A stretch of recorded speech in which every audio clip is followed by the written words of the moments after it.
So we're middle of Perek Ches of Hayichud Vehaemunah, and as discussed last week, we made a transition.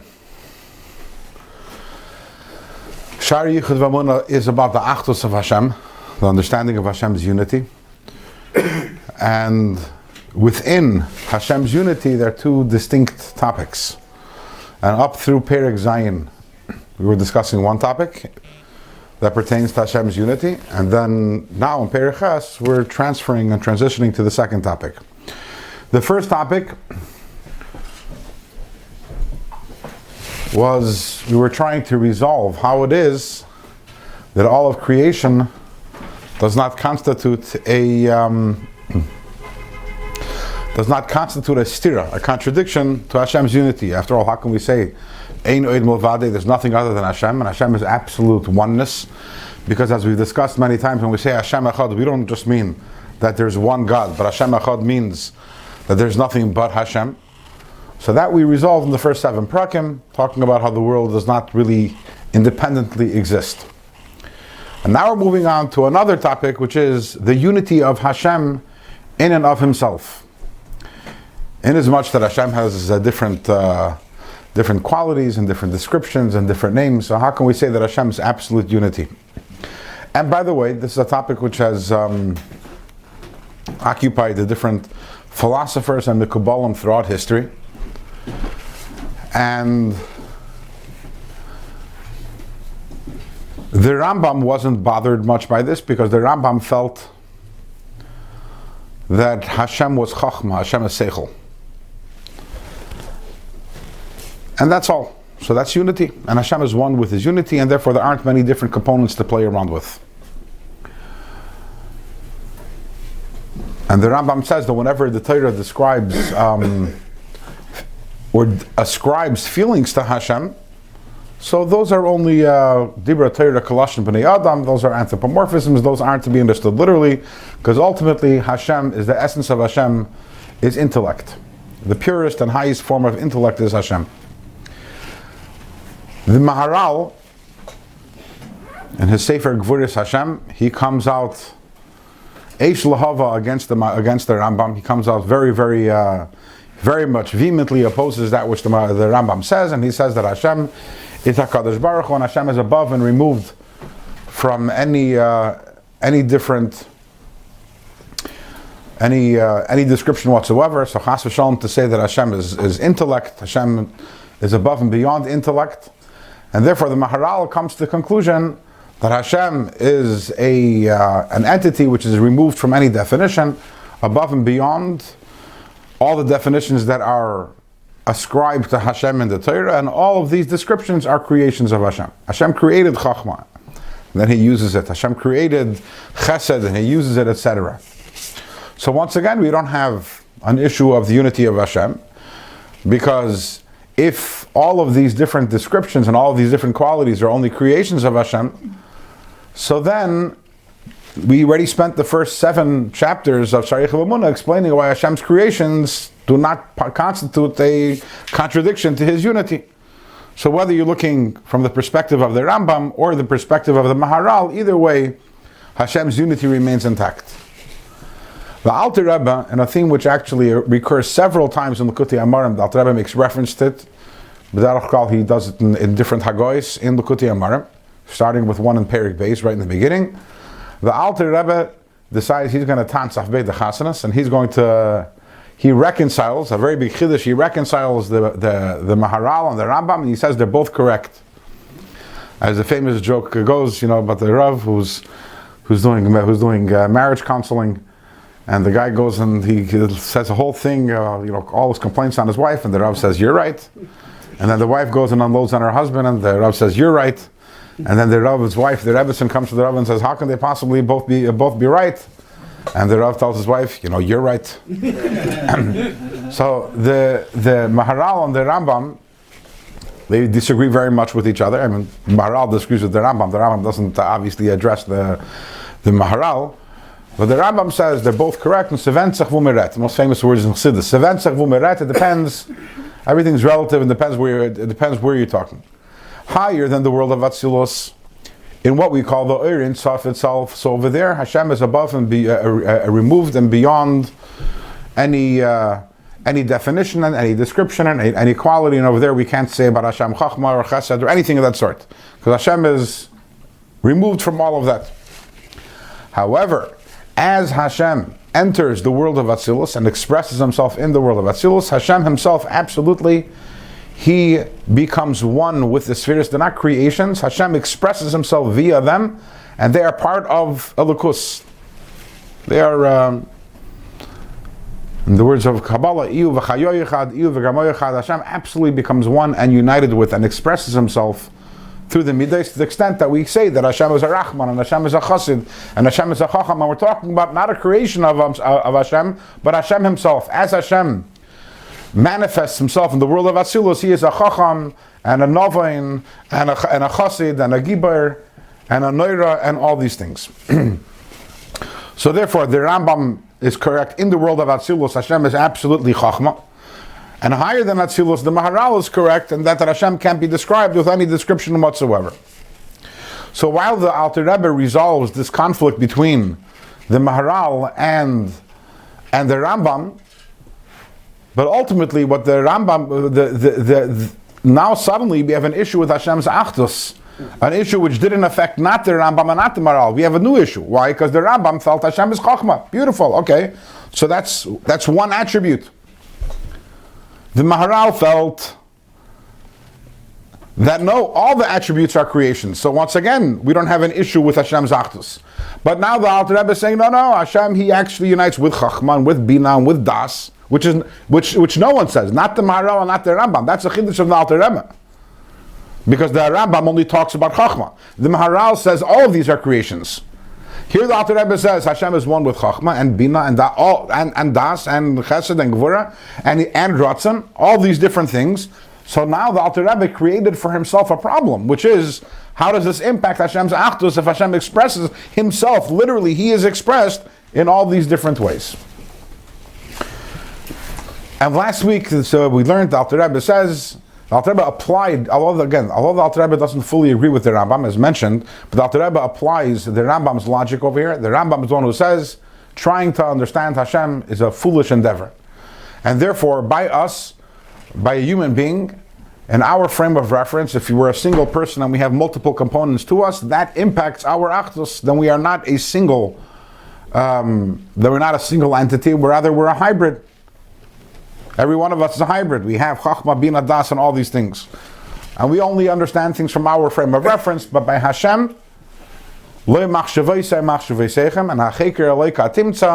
Hashem, yes, he expresses himself through all the spheres, and at the same time, this is still all absolute unity. They're all, and they don't constitute any multiplicity within him.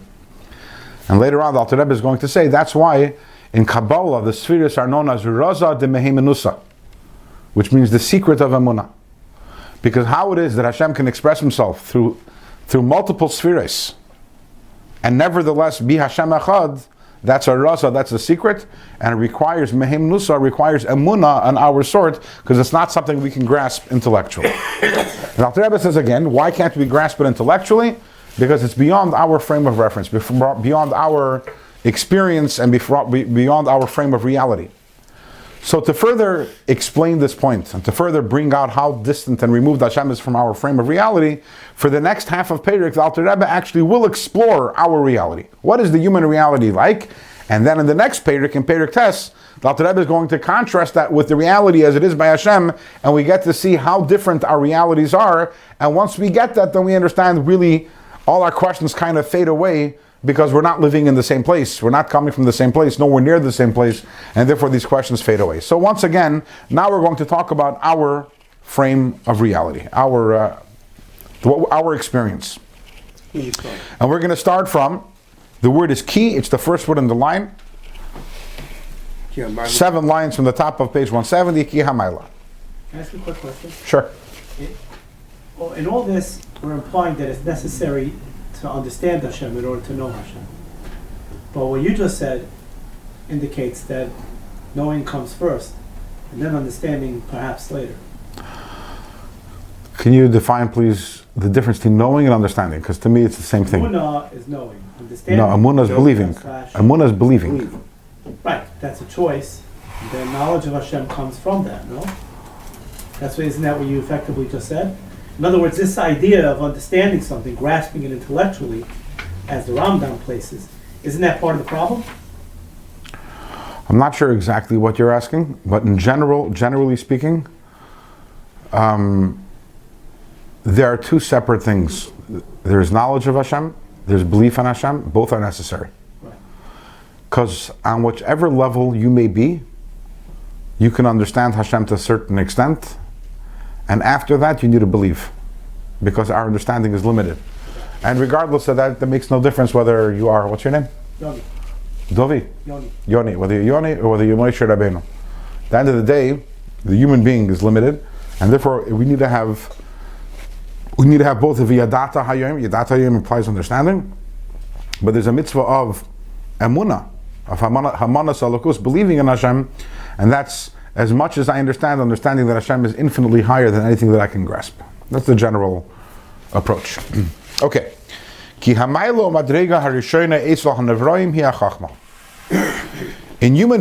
creations, and here it's going to talk specifically about the human being, but it's in all of creation, it's this way. The greatest possible maila, the highest level that there is Chachma. Shalachein nekras reishis, that's why Chachma is called reishis. Reishis Chachma. In fact, the words Bereishis bara alikim, so the Targum Yonis and Ben Uziel translated Bechuchmasa bara alikim, that with Hashem created the world with Chachma. So Bechuchmasa is the translation of Bereishis. And why is that? Because Bereishis, the first level that there is, the highest level that there is amongst creations is Chachma. It is the beginning and the source of all the energy that there is in creation. Because from Chachma comes Bina and Das. And from the grouping of Chachma, Bina and Das, from the intellect comes all of the Midas, all of the motions. The chesed, verachmim, ukiyetzebahem, like love and kindness and compassion and all the similar emotions. So Chachma is awareness, Chachma is experience, Chachma is revelation. Chachma can be something that is being revealed to me from outside of me. Very often in Chassidus, I would say most often in Chassidus, Chachma is a reference to that which is revealed to me from a deeper place inside of me, what we call the subconscious, the koiches of the nefesh, which are makifim, the transcendent energies of the soul. But there is me, and all the different faculties that I process, and they're part of my identity. Chachma is really the transition point and the point of receptivity to everything that comes out of me. Because after all, everything that I have, I've received. Whether I'm receiving it, whether it's wisdom or whatever it may be, I'm receiving it either from someplace outside of me, or my conscious self is receiving it from a deeper place inside of me. Chachma is that point which receives. And that's why Chachma is known as bittul, koyach ma, because it's the ability to be able to be bottle. In order to receive, you need to be bottle. You need to be, if you're, as they say, clay malay ene machzik. A full cup doesn't hold any water. An empty cup, you can pour in whatever you want. In order to be receptive, you have to be empty. You have to be bottle. And Chachma is also compared to Riyah, to seeing, because the idea of seeing is being exposed to something outside of you. Everything begins with reception. Everything begins with being receptive and receiving something from a higher place than yourself. Once you've received something, you have this awareness, then begins the internal processing. And the internal processing, first we process things intellectually. So the first thing is Bina. Bina is intellectual processing. So you see something, and by us, Chachma and Bina usually, they happen so quickly, one after another. The first thing is, it registers in your mind, and then your mind begins processing what you're seeing, and filing it away, and making sense out of what you're seeing. But before even you process and make sense out of it, it has been revealed to you. Once that has been revealed to you, now you need to process it. That's Bina. Chachma is the receptivity. So that's the very first faculty that we have. It's Chachma. That, as we shall see, the human spiritual anatomy, or we call maybe the human psyche, begins with Chachma. It begins with processing something that I've received, and it ends with Maisa, with deed, as we'll see soon. So it starts again with Chachma, being open to something, receiving something. Bina is processing it, intellectually processing it, and the next step is Das. Das means connecting to it. Because you can process something, but it's still abstract. You can process something and it's you can understand it fully, but you've not really emotionally processed it. You're not relating to it on a personal level. Das is taking the time not only to intellectually process something till you understand it well, but then really connecting to the idea. That's Das. What happens when someone has Chachma and then Bina and then Das? So that leads to Midas, that leads to emotions. Because your emotions are always commensurate to your Seichel. If the Seichel together, the Chachma, Bina, Das together as a package is a person's Seichel, or known as Moichin, the person's intellect. The intellect leads to emotions, such as kindness, love, kindness, compassion. Ukinir b'chush. And as we can see, so who has, would we say that children's emotions are weaker than adults' emotions? Stronger. What? Stronger. They're stronger, okay?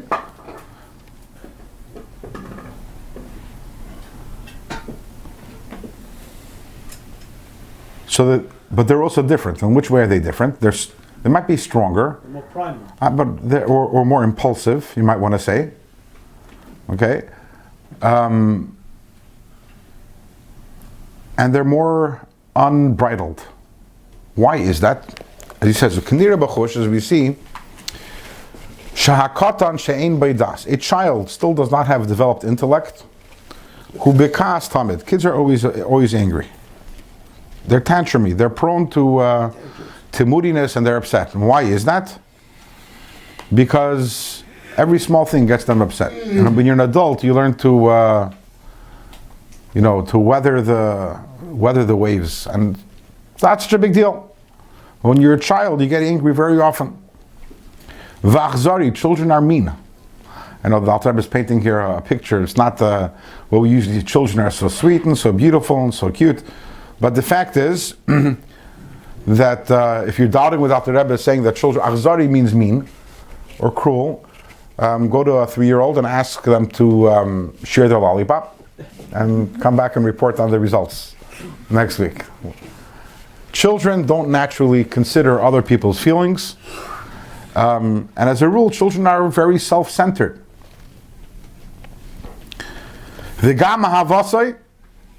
And also, that which children love, hiladvarim katanim, is the small things, such as lollipops. She'ein roi la'avam, which once you grow older, you realize this is not really worthy of being loved. The child doesn't have the intellect to be able to love things that are appropriate to love. Sha'ava kifi hadas, because love is all based on intellect. So we see that although children's emotions, you might want to say, are just as fully developed and strong as adults, as opposed to their intellect isn't. But their emotions are. Kids are born with their emotions intact. But because the emotions are formed by the intellect, that causes that children's emotions are immature, they get angry, they're upset, even their love is very infantile, and that's all because the mind isn't developed yet. The larger understanding that emerges over here is that the mind, the ideas in the mind, so that idea which came into Chachma, developed into Bina, and then Das, that results in Midas, that results in emotions. When we understand something, when we think about it, when we internalize it, that results in feelings, whether positive or negative towards that which we are thinking about. So far, we have two general stages. Yes, we have Chachma, Bina, and Das, but generally speaking, starts off with the intellect, and the intellect leads to stage number 2, which is emotions. From the midas, from the emotions in the soul, from there comes the words and the letters, the language of your thoughts. Where do your thoughts emerge from?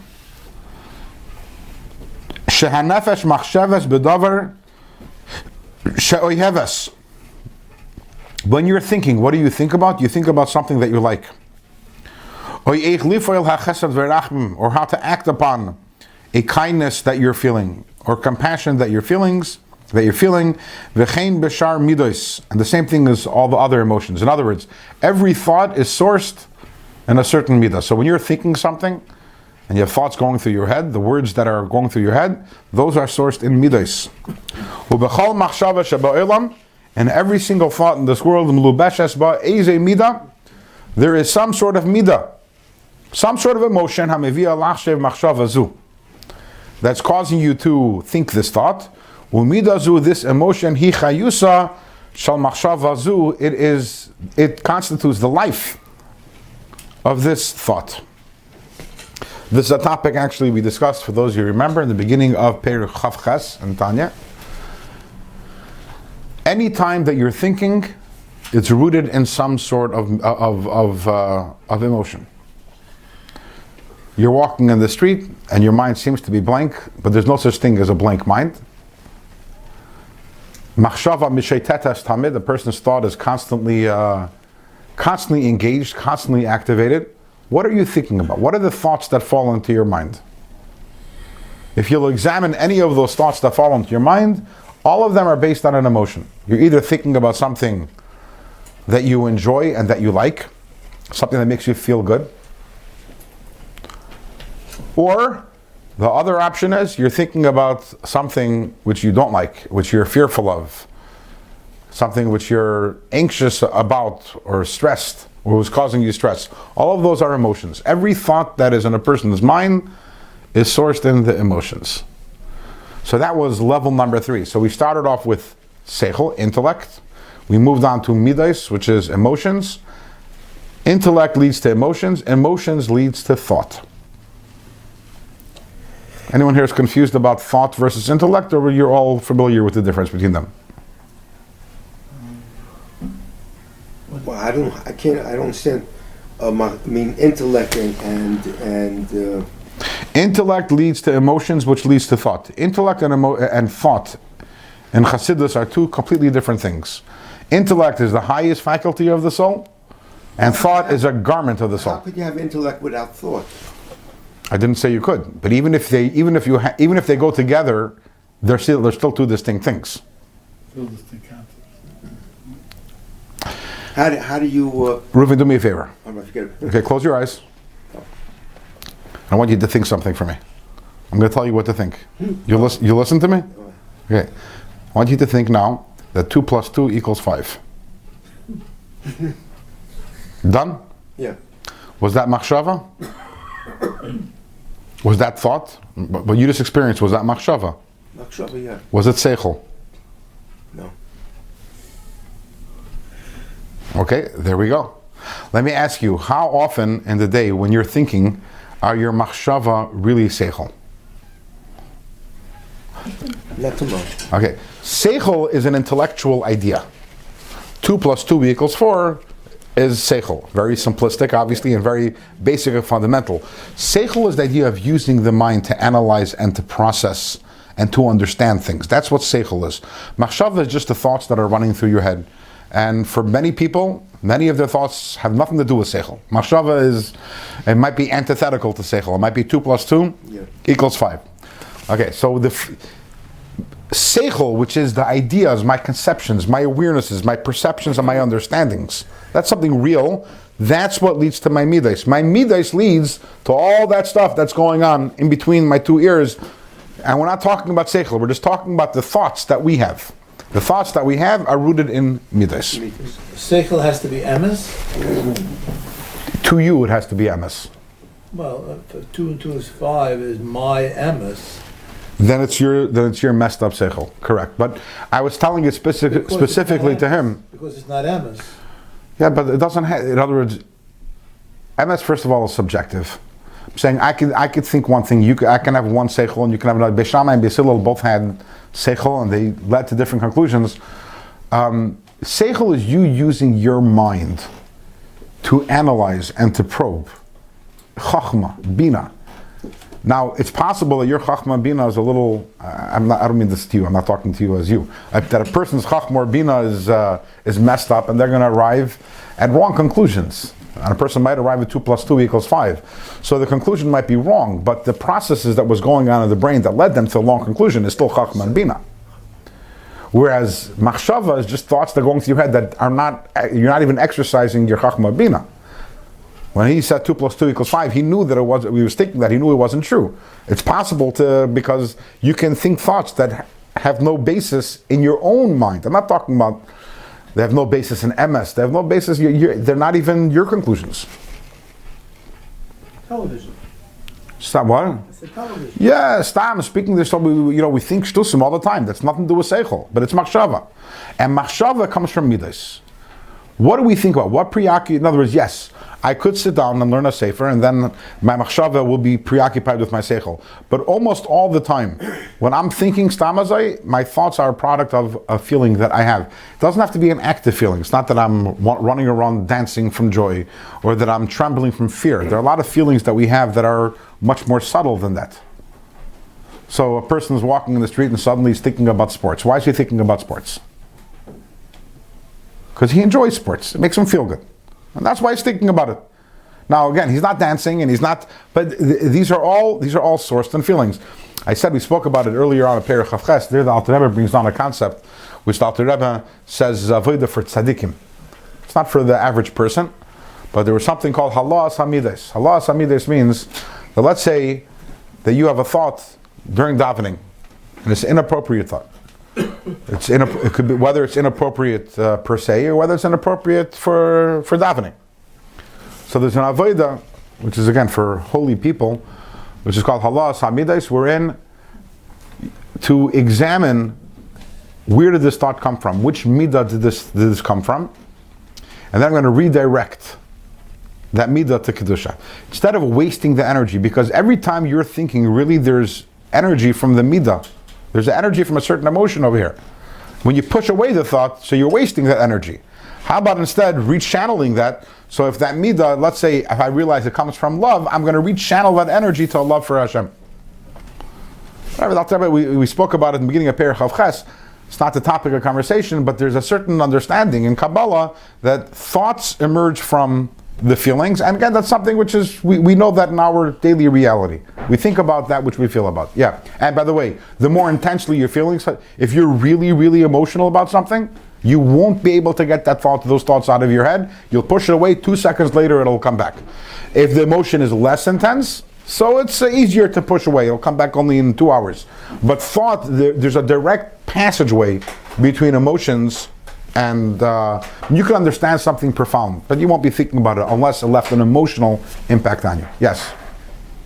If you experienced something, you were walking down the street and you saw something, no matter if it was a comfort zone or not, that's that intellect that you get seeing whatever that is that part that makes you start thinking about something and using your brain, and then you wind up going to the point that you could do 2 + 2 = 5, because for some reason in your brain that's what it is.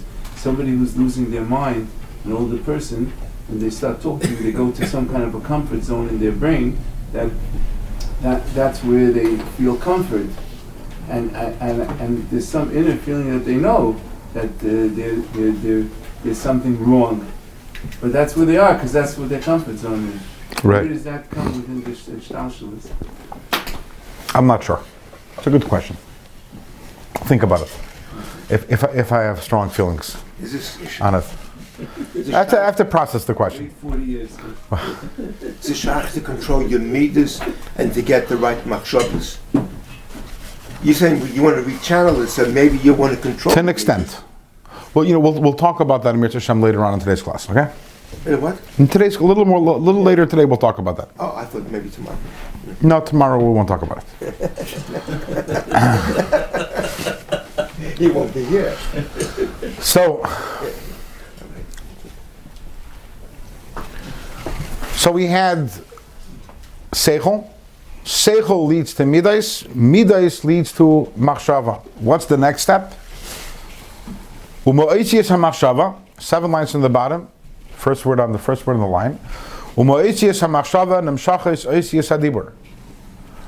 From the Oisias HaMachshava, in other words, the thoughts that you have, and as we know, we think using language, using words. And from there come the words that we use in speech. Vehaemunah chayus and mamish. It's mamish the chayus of the words. You can't speak without thinking beforehand.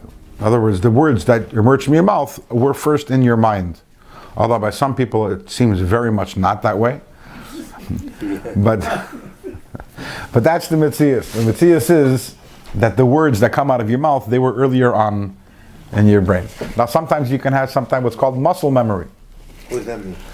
That means that sometimes if you hazard words so many times that you can say them without thinking. But the only reason why you can say them is because you thought about them so many times. In other words, usually when we're talking, it's direct. You have the words are in your mind, and from the words in your mind, they come straight out. That's the average process.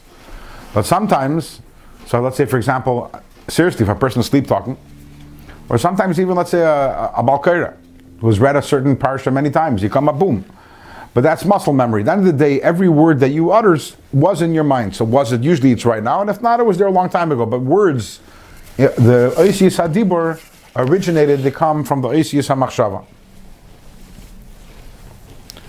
So that's step number 4. Again, Seichel, now we have Seichel, Midas, Machshava, Dibur, and it's progression.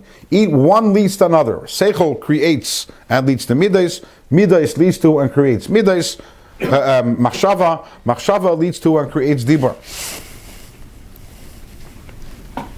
Vahadibur mevi lidei Maisa. Dibur leads us to Maisa. Whether Maisa Tzedakah, the Chesed Tzedakah, or Chesed Kegoin, for example, Hamelach shemitzav lavadav, the king uses words to command his servants, litain, to give, and they give. So the Dibur leads to Maisa. Okay. Some of us over here in the rooms might not be kings, and we might not have servants at our disposal. So he says, even when you're doing something yourself, so you don't necessarily have to speak. In other words, it could skip straight from Maisa, from Machshava to Maisa. You don't need Dibur, right? Harikoyach hanefesh v'chayusa. Nevertheless, the koyach of the nefesh, which is in this asiyah, hu ke'ayin mamish legabi koyach hanefesh v'chayusa hamislabish b'dibur adam, compared to the koyach and chayis that's in dibur. U'ke'erach u'mashal haguf l'neshama, it's like a guf ta'neshama. So the Rebbe is saying over here, yeah, maybe you can skip part of the process, but when you skip part of the process, all that means is that you jump 2 steps instead of 1. Imagine going down the stairs, so you go 1, and boom, you jump, you go an extra step. It's not as if that you have machshava, and machshava can either lead to dibur or it can lead to maisa. No.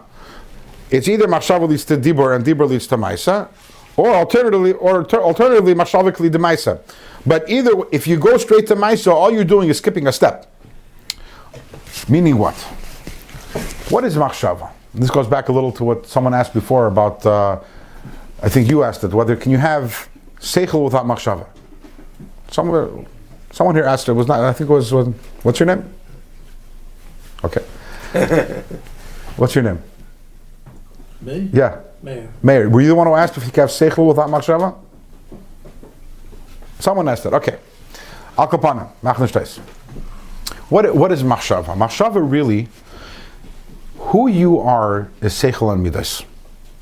That's who you are. This is something we've discussed in the earlier prakim of Tanya, and that's why machshava, dibur, and maisa are known as levushim. They're known as garments. They're not you. They're your garments. They're your tools. There's you, and there's your tools. You are your seichel and midas. In other words, let's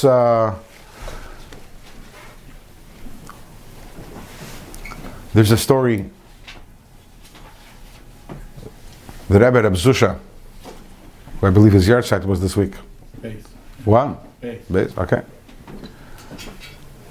So his Talmidim once walked into his house, and he's pacing back and forth, and he's saying in a very agitated voice, "Vu is Zusha? Vu is Zusha? Where is Zusha? Where is Zusha?"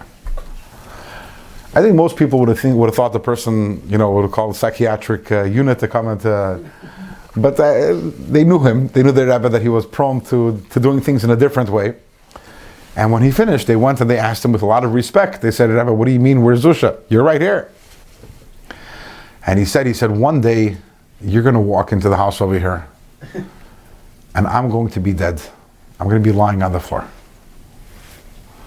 And everyone over here is going to be screaming and crying and saying, "Vu is Zusha, Vu is Zusha." But what do you mean, Vu Zusha? I'll be right there on the floor, but that's not Zusha. I'm asking the same question. Where is that Zusha that you're going to be asking for after 120 years? The point being, we're not our body. That's not our body. We're something deeper. Something deeper. You say, if you know someone for 10 minutes and someone asks you, "Tell me about this person. What's he like?" You'll say, "Well, his eye color is this, and his hair color is this, and this is his approximate height, and this is his approximate weight, and he has a little lisp, and he dresses funny." Okay? Now, if you go to someone's good friend who knows them well and say, "Tell me a little about the person," if the person starts telling you about the eye color, there's something wrong. Something wrong, because you get to know. I remember once, many years ago, there was a bacher in yeshiva who had a certain disfiguration to him. And the first few times that I saw him, it made me uncomfortable. I'm sure you know what I'm talking about, that when you see someone with a certain deformity, it makes you uncomfortable. As I got to know him, You didn't see it. I didn't see it. The uncomfortability went away. Why? Because superficially, when you see a person, you see the body. But that's not the person. Once you get to know the person, the body is not important at all. It's not about the body. There's something, it's the deeper. So who are we? We're not the body. The body is our garment. It's our physical garment. That's not who we are.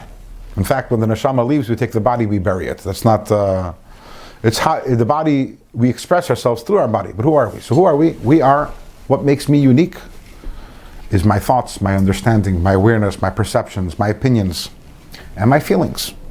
That's what makes me me. That's my seichel, and that's my midas. And in that way, I'm unique from you, and we're all unique from each other, because each one of us has unique awareness, perceptions, and feelings.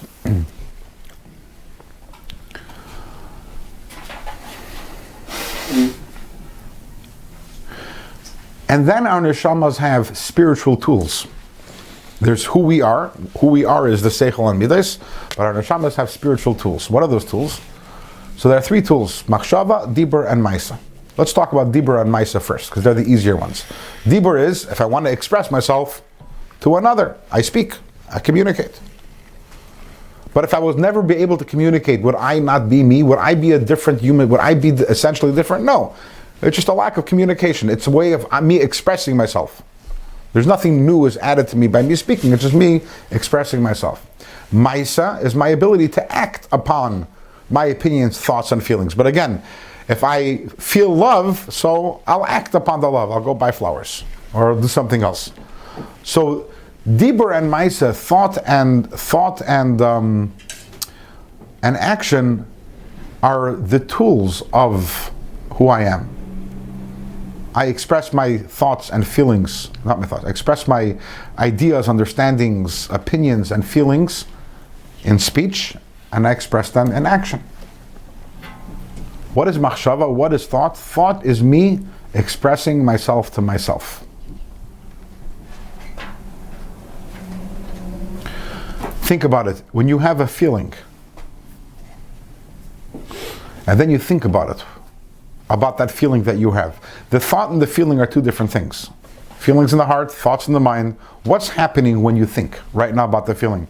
You're processing the feeling for yourself. It's kind of revealing it. Otherwise, it would be just a feeling which you wouldn't.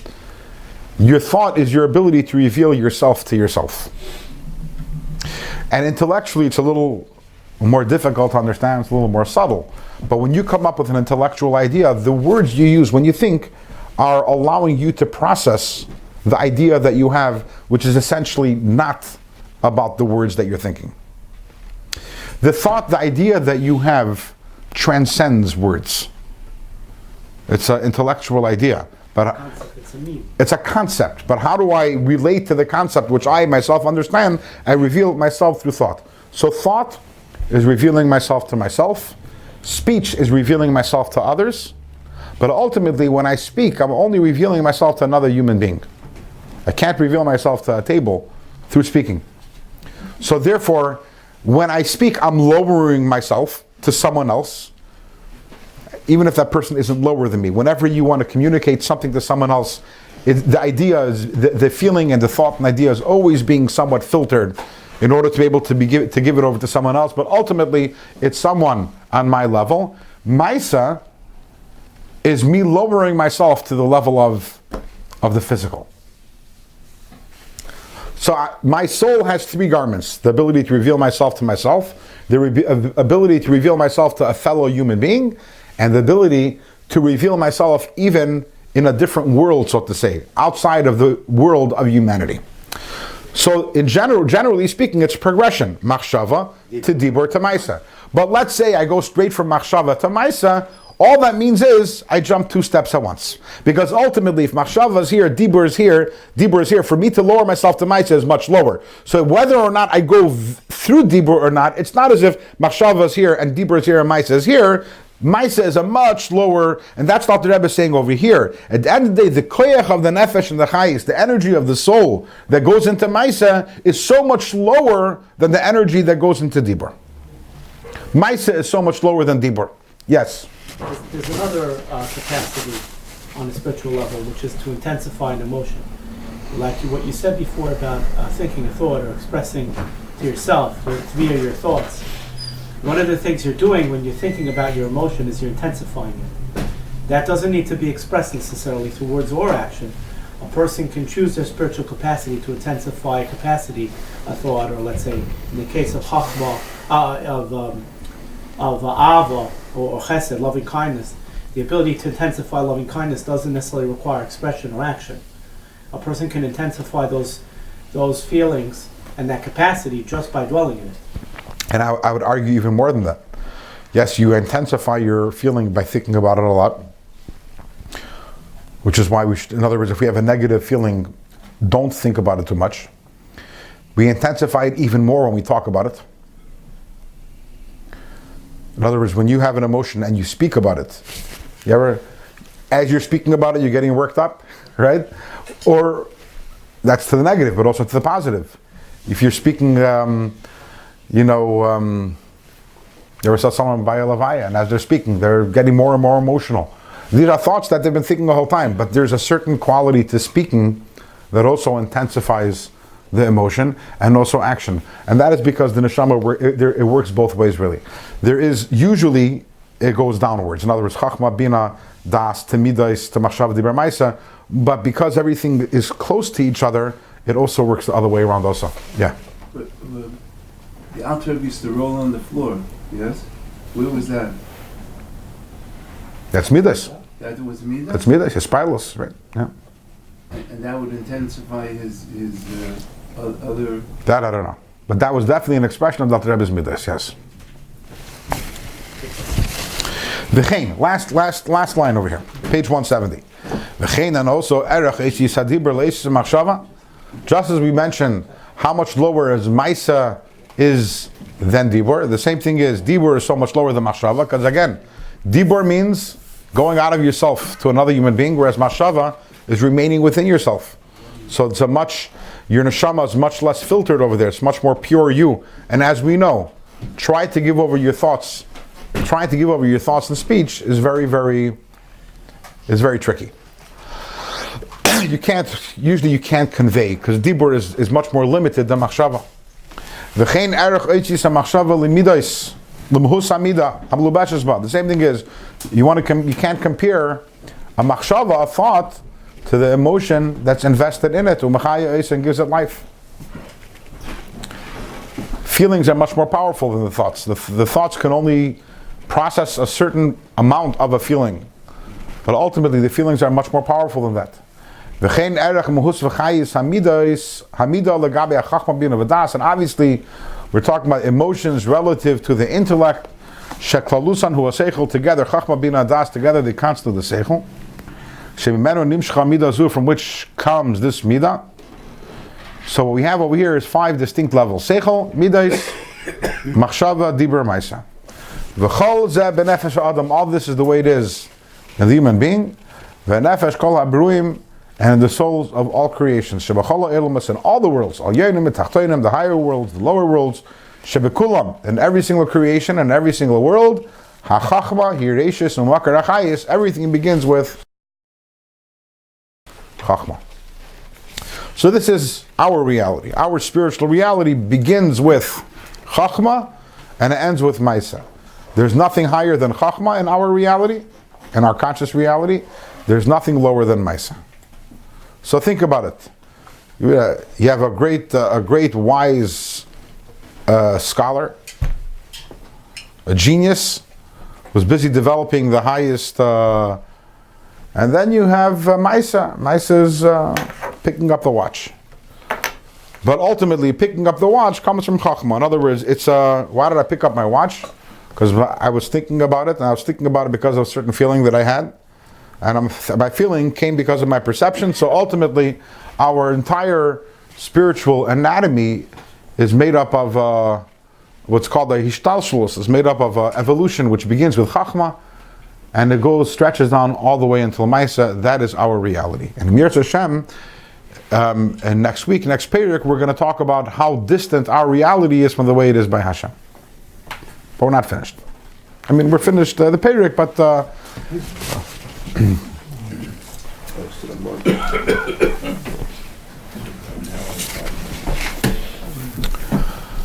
So although that Alter Rebbe is bringing this down over here in a very specific context, but obviously these ideas which we're talking about over here, the idea of Seichel, Midas, Machshava, Dibur, Maisa, play a very important role in general in Chassidus Chabad, and these are concepts we've spoken about before, because this really the entire philosophy of Chabad. The Avodas Hashem philosophy of Chabad is based on the understanding of the human anatomy, and therefore the understanding that if you want to make a complete holistic transformation of a person, it has to start with Chabad. If we understand that, yes, although the Chinuch does say, and this is something which you alluded to before, that Achri HaPulis Nimshachis Alavaves, which means that the heart is impacted by deed. So even though that we have this progression of Seichel, Midas, Machshava, Dibur, Maisa, we see that the flow is not unidirectional, but rather it goes both ways. But generally speaking, the flow moves down, it moves downwards. It's not only about generally, but the more lasting and permanent and deep impact is when it moves downwards.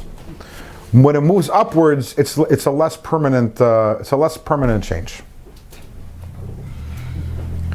Because when your heart is moved by your deeds and your behaviors, okay, how long is that going to last for? It's something which is it's more of an inspiration type of matter, as opposed to if and when you're able to literally change the way that you understand things. Your mind becomes changed. Your chachma bin adas, you change your opinions, you change your perceptions, you change your awarenesses. Then you've changed yourself, and automatically what follows then is that your emotions follow suit.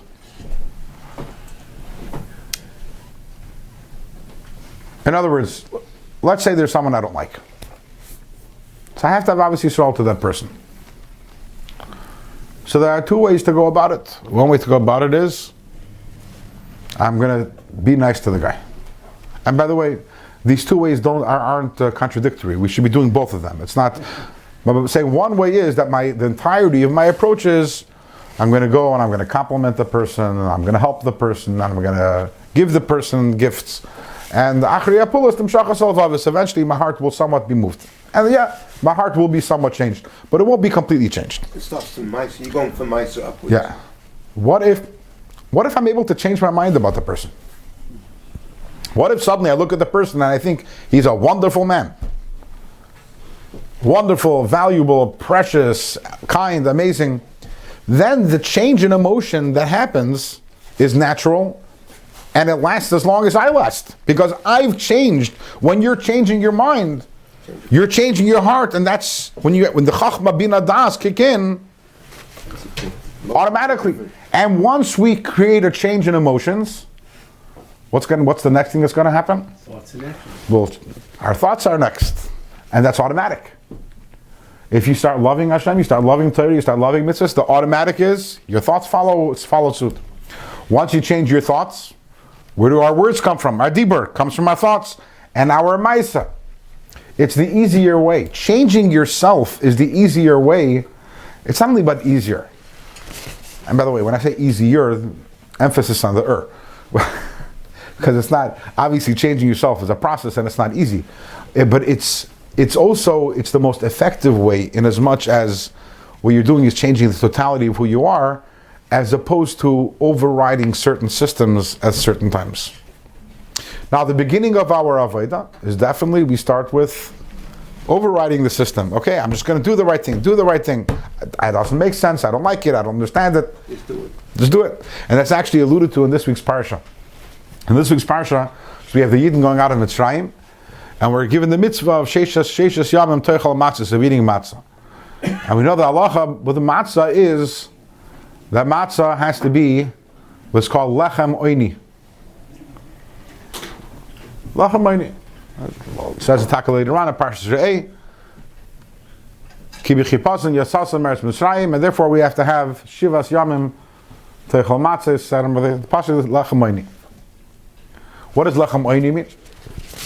Poor man's bread.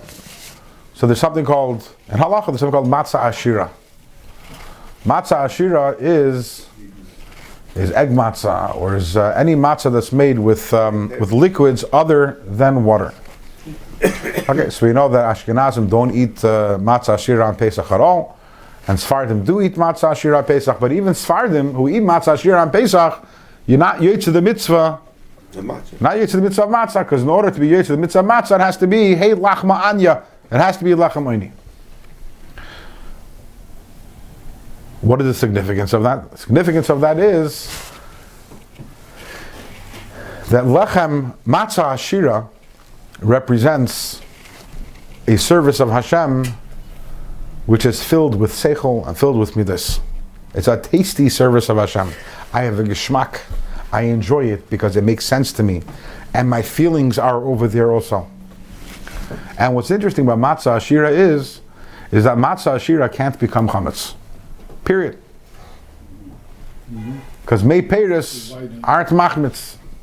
Because what does that mean? That means that when your service of Hashem is in a way of matzah ashira, when you have the seichel and you have the midas, you have the geschmack, you don't have to worry about chametz. You don't have to worry about the Yetzer Hara. You don't have to sit and watch it and bang it and look at the clock and watch out. No Yetzer Hara, no Yetzer Hara, no. When you have a geschmack in what you're doing, when it makes sense to you, when you have your chabad in it, and when you have your chagas, your midas in it, there's no worry about chametz at all. Lechem oini represents a poor man's service. The service which is, I don't enjoy it, I don't understand it, I don't feel it, Kabbalah soil, I'm doing it because Hashem told me to do it. But because what? Mazel lechem. Okay, but because it's lechem oini, because it's lacking that deeper dimension of seichel and midas, you have to be always careful. Yitzhar hara shouldn't creep in. Why? Because really, since you don't enjoy it, what do you enjoy? You enjoy elam haza. So you always have to be on guard to make sure that you're staying kabbalah soil or something which has to be guarded every single moment to make sure that you stick to it. Because we had to run out of Mitzrayim. It was the very beginning of our avodah. We were in an infant-like state. We were in Memtesh Shari Tuma. So therefore, the avodah, the very beginning, the first avodah is lachamayni. Pesach is lachamayni. And if we were to eat matzah ashir on Pesach, you'd be missing the whole point of Pesach. Pesach is not about when you have the madregas. Pesach is level number one. Level number one. When we start approaching our service of Hashem, it has to be with Kabbalah Soil, Maisa, Machshava Diber Maisa. But ultimately, what are we trying to get to? We're trying to get to Madrega of Matzah Ashira. We're trying to get to the level where we have Taka the Geshmak and the Oineg, the Tainug in it. And once that happens, we don't have to worry anymore about Chametz.